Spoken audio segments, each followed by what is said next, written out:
Hello and welcome. Thank you for taking the time. I've been seeing videos on TikTok and YouTube where a lot of people of my age are talking about days back when humanity was more connected as compared to today. I'm going to debunk this myth of being connected through social media and social media actually being our savior.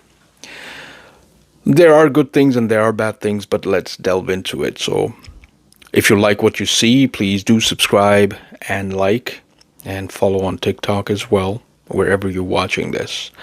Thank you for all your support. So, like I was saying, humanity has never been more disconnected than it ever was.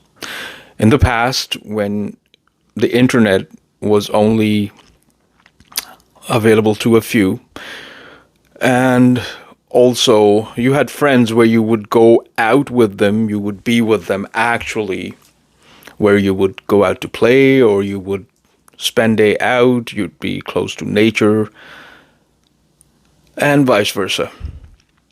You would have family gatherings. You would be bored at times, but then you would have books, you would have hobbies, you would paint, you would build, you would draw, you would play with your toys. Or if your friends are within your neighborhood, you would all gather up in somebody's home, play on computer, take turns, or you would play outside, you'd do any sports or any physical activities. Back then, people were only spending when they were going out, and they were careful because cash, when it's in your hand, if you have $20 in $5 bills, you've spent $15, you see the only $5 bill in your hand, you would put it back in your wallet. That's how the generations before us, who had only a yearly income of $30,000, were able to enjoy life more than how or the way we do, because everything was attached to being there personally and doing all the shopping or spending the money or seeing the people you like or your friends or your family.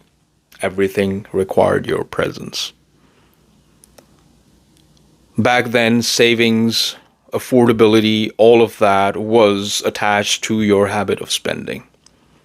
So we cannot blame those generations back then. Oh, they had all the easy life, and they would just keep one job and the spouse would stay home and they would still afford a home, kids' education, and still save and retire.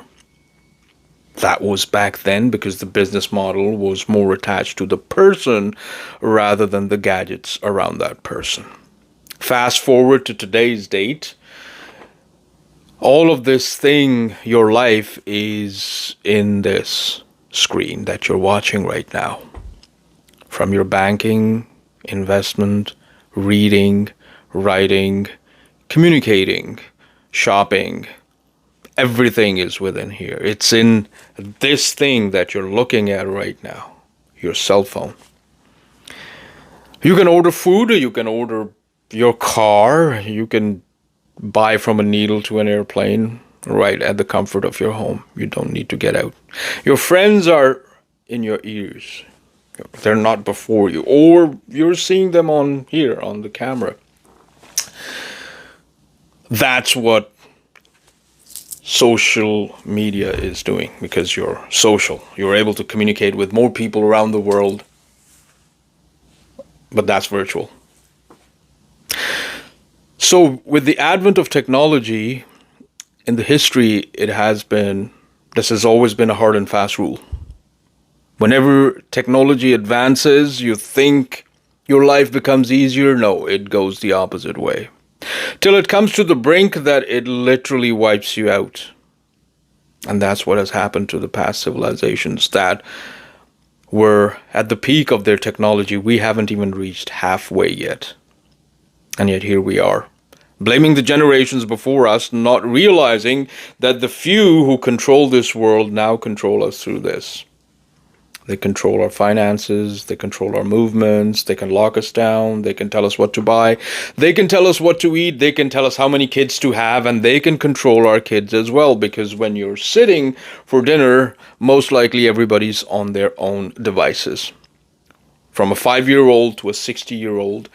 When you used to sit down on the dining table and have a friendly conversation where the whole family was connected, that concept was destroyed. Because without destroying that concept, you cannot widen the market, because back then there was one person buying for everyone, one income being spread within the family, and everything was affordable. They were forced to keep the prices down because otherwise nobody would be buying it. But now everybody in the household is required to earn. So that's where technology has brought you. I won't pull it much forward.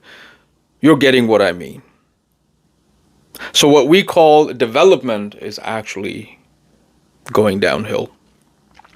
You let me know through your comments what you think, if I'm just ranting, if I'm just an old cynic who's just pulling his own hair. You let me know. Once again, thanks for watching. Please like and subscribe. Till next time, take care. Bye for now.